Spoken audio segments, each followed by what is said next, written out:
Hello and welcome back to the last teaching in the first half of our study through the book of Mark.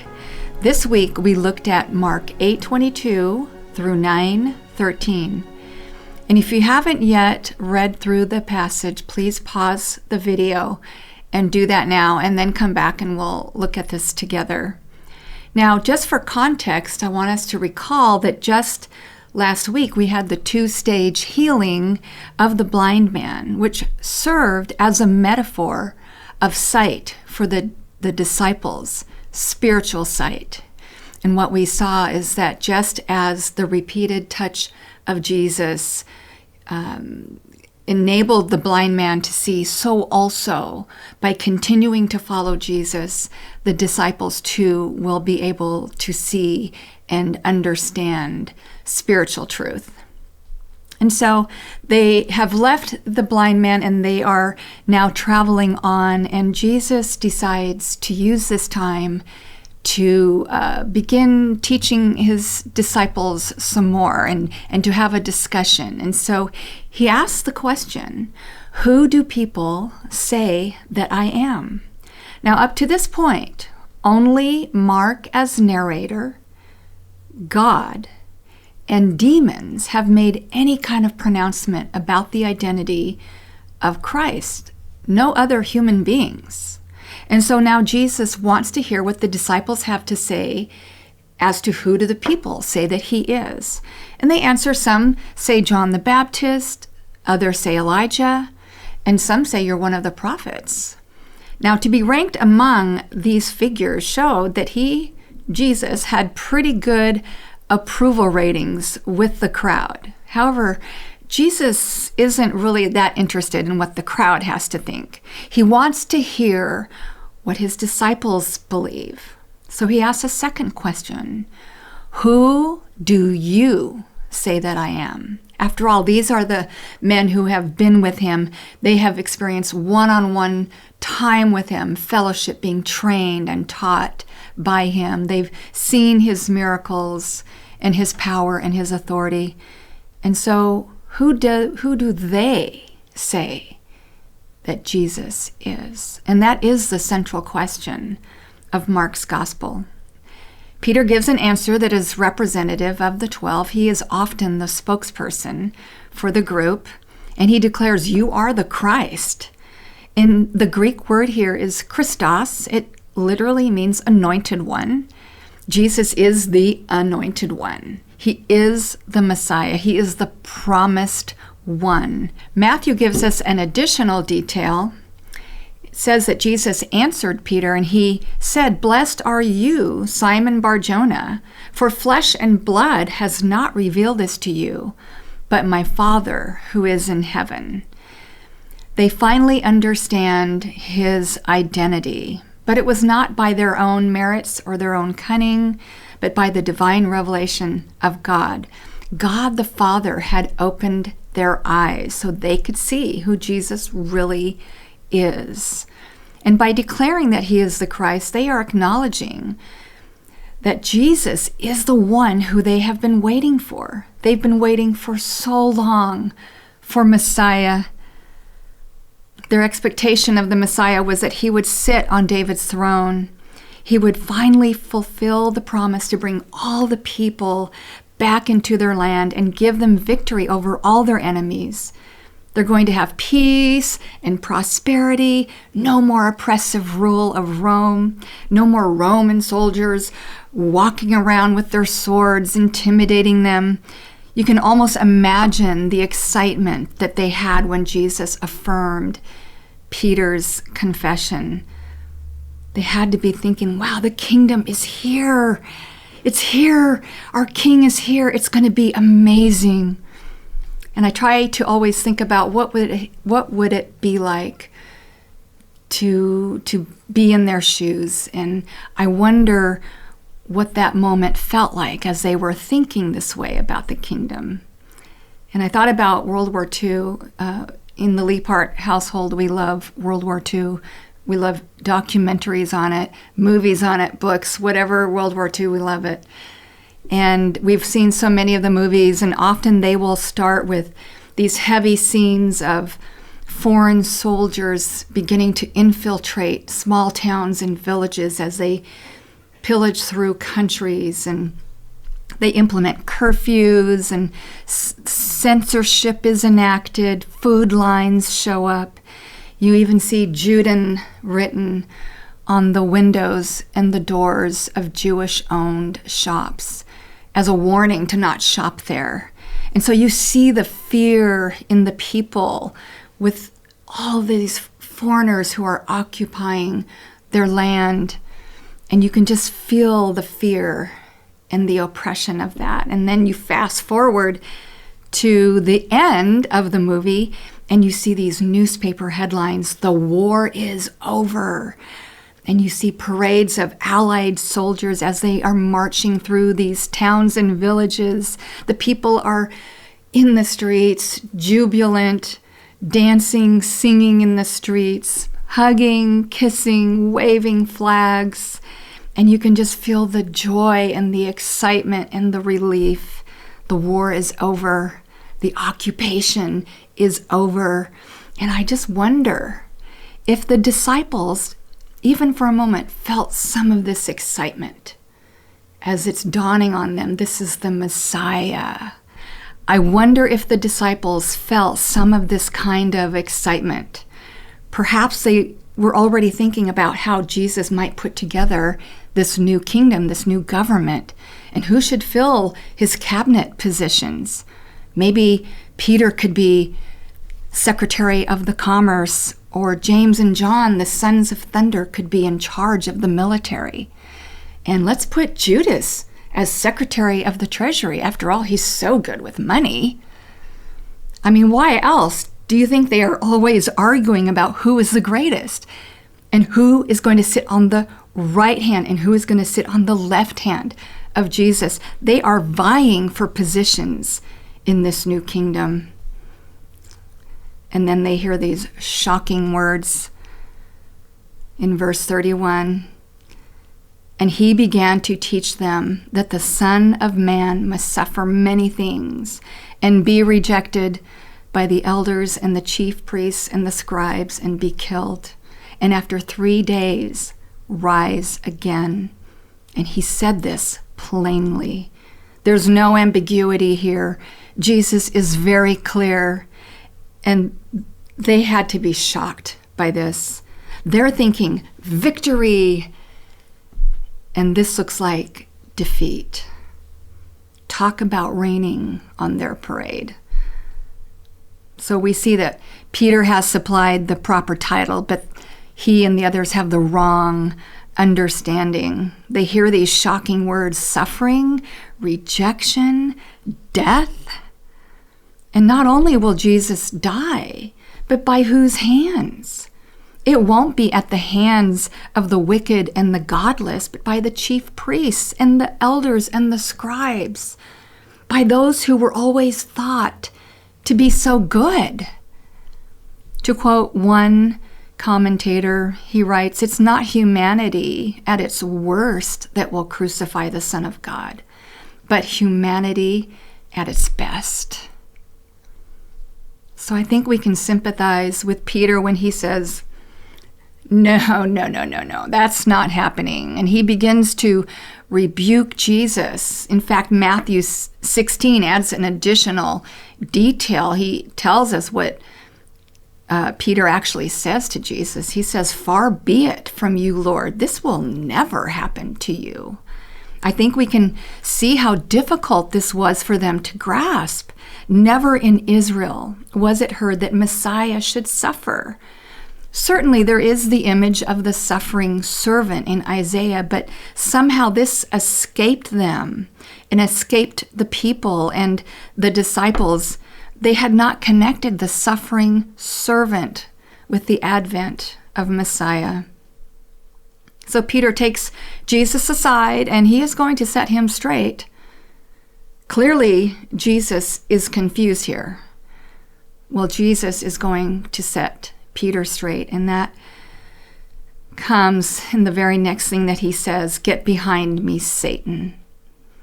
This appears to be such a harsh rebuke did Jesus really just call him Satan?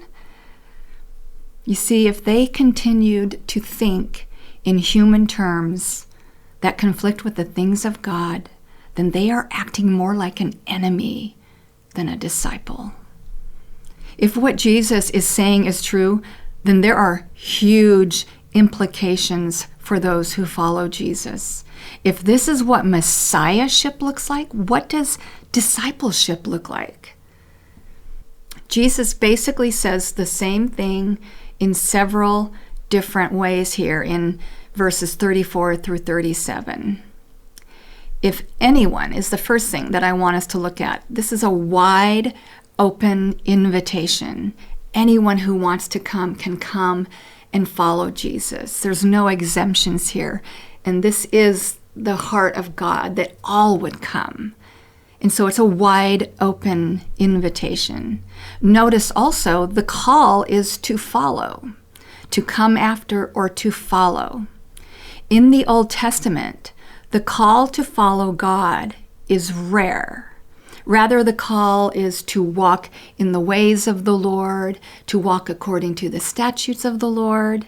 But here, it's a direct call to follow a person, to follow Jesus. So what does it look like to follow Jesus? And we see this in some of the words that we see here in this passage. We see the word deny. Basically, this denying yourself is setting aside your own agenda, your goals, your desires, your ambitions, your whole life. These things take second place. They are no longer nearly as important to you as following Jesus. Wherever he goes, you will go. That is self-denial, that what Christ wants is of utmost importance to you, even over your own desires. And then we see the word cross, and this is where it gets really interesting for the crowd, because this would have been a horrible word to them. We think of a cross as a pretty gold necklace, and it sparkles, and we may even think of the cross more as, of course, Jesus took our cross. He went to the cross. So we are thankful for the cross. We are thankful that he took our place. But for this group of people, to hear the word cross, to take up your cross, this was a reminder of the power that Rome had over them. The Romans perfected this form of execution. It was an instrument of cruelty, pain, and dehumanization. It was reserved for the lowest social classes and used especially to punish criminals and slave rebellions. This would be akin to wearing something we might see in capital punishment today. We've had hangings in our past. We've had the electric chair, lethal injections. Can you imagine wearing a necklace with a lethal injection in a syringe? I mean, we just know we wouldn't do that. It would be so repugnant. And that's what this was to this crowd. Take up our cross? And Jesus is not just talking about the difficulties of life. You hear people sometimes say, well, we all have our cross to bear. Okay, that's a very flippant usage of that term. And Jesus is not talking about just hard things in life that we go through. No, this is the rejection and hardship and possibly even death that one would experience because of Christ, because they love Jesus, because of their faith. We here in the West have not experienced much of that, if any, but we have brothers and sisters in other parts of the world who have literally had to take up their cross. And remember, at the time that Mark writes this gospel, Christians are being burned at the stake. This was not a sign that God had abandoned them, but of their faithfulness to follow Jesus. And this is why Jesus had to wait to speak of his impending death until they really knew who he was. They will have to now reorient their thinking about messiahship and subsequently their thinking on discipleship and what that will mean for them. We will see that they continue to struggle with it. In Mark 9:30, we will see that Jesus will tell them a second time that he is going to die, and then they have an argument over who is the greatest. Mark 10:35, Jesus will tell them a third time that he is going to die. And again, they argue about who's going to sit on the right, who's going to sit on the left, still vying for positions in his kingdom. Well, we also see the words lose and save, profit and loss. If you lose your life, you will save it. If you save your life, you will lose it. Jesus uses several paradoxes here. And I think the point is you can't have both. Basically, Jesus says, follow me and your soul will live, or follow yourself and lose your soul. This is what it means when he says, for what does it profit a man to gain the whole world and forfeit his soul? If you could have all the wealth and status and power and beauty and privilege and prosperity and peace that you could possibly imagine, all your desires, but if you lose your soul, what profit is that? One scholar says, the one for whom the way of Jesus is more important than his own existence will secure his eternal being. But the one whose existence is more important than Jesus will lose both Jesus and his existence. Then Jesus makes another interesting statement. In verse 38, he says, whoever is ashamed of me, I'll be ashamed of them when I come in the glory of my Father. Those who reject his terms of discipleship show that they are not his. It's interesting. We know that the kingdom will come. He says that he will come in glory and power and with the holy angels. So the disciples are not wrong about that. Christ will come and establish his kingdom, but their timeline was wrong. His kingdom will come, but not yet. He has a mission to fulfill. And so finally, we look at chapter 9, verse 1. He says something that's been a little hard to interpret for many. He says, I say to you, there are some standing here who will not taste death until they see the kingdom of God after it has come with power. Some scholars believe this to be the resurrection and the ascension of Christ. However, the placement of this statement right before the transfiguration lends more credibility that it is, in fact, a foretaste of his future glory. In other words, the disciples are getting a preview of the glory that will be in full display at his second coming. And not only future glory, but the veiled glory that Jesus already possessed. Jesus is fully God, but he was veiled in human flesh. The disciples had only known him in his human body, and now they are privy to some of that veiled glory. They get a glimpse of the deity of Christ. And though at times they still struggle to understand it, this had to be such a reassurance after hearing the shocking news of his coming death. Well, the three disciples never forgot what happened that day on the mountain, and no doubt that was the point, to not forget. John wrote in his gospel in John 1:14, we have seen his glory, the glory of the one and only. And Peter also wrote about it. He said, we were eyewitnesses of his majesty. What a kindness of God to allow these disciples to see this. When we get to the transfiguration, we see that Jesus is just radiant. He's transfigured before them, radiant white, so white that they're, I guess, didn't have bleach that could make it that white. And they're talking, or Jesus is talking with Moses and Elijah. And my first thought was, well, what were they talking about? And Luke 9:31 tells us that they were speaking about his departure, which he was about to accomplish at Jerusalem. His departure refers to Christ's death.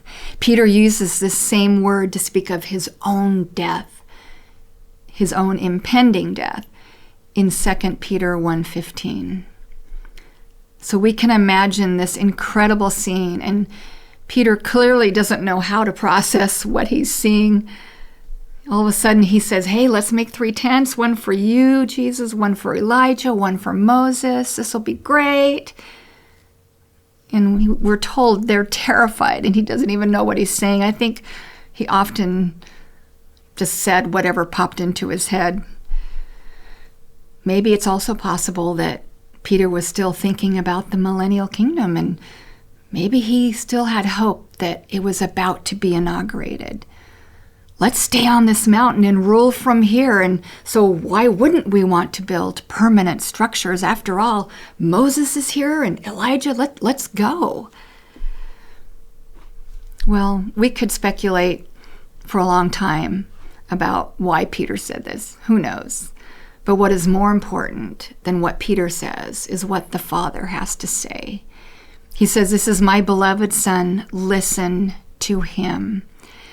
At his baptism, God spoke to Jesus, you are my beloved Son. But here, God speaks to the disciples, this is my beloved Son. And he issues a command, listen to him. This links back to Peter's confession, but it also links back to what Jesus has said about his suffering and death. And so the disciples must listen to him, and they must begin to understand that the road to glory runs through the valley of suffering. And then we see in verse 8, suddenly they're alone. It's Moses and Elijah have left, and it says they no longer saw anyone with them but Jesus only. And I love that. Moses and Elijah are gone. They get to go back to glory, but Jesus is going to remain with his disciples. He will not abandon them. He will not escape to glory, but will finish his mission. He will set his face like flint and complete his journey back to Jerusalem, where the cross awaits him. The humiliation and condescension of Christ are such a testament to his boundless love and willingness to sacrifice his divine glory for the sake of your salvation and mine, and indeed the world. Let's not forget this divine vision of the Son, but like Peter and John, remember it and look forward to the day when we will see him in all of his unveiled glory. Well, this concludes the first half of the study of Mark. We will pick it up in January, so enjoy the holidays, and I look forward to seeing you in January with the second half of Mark.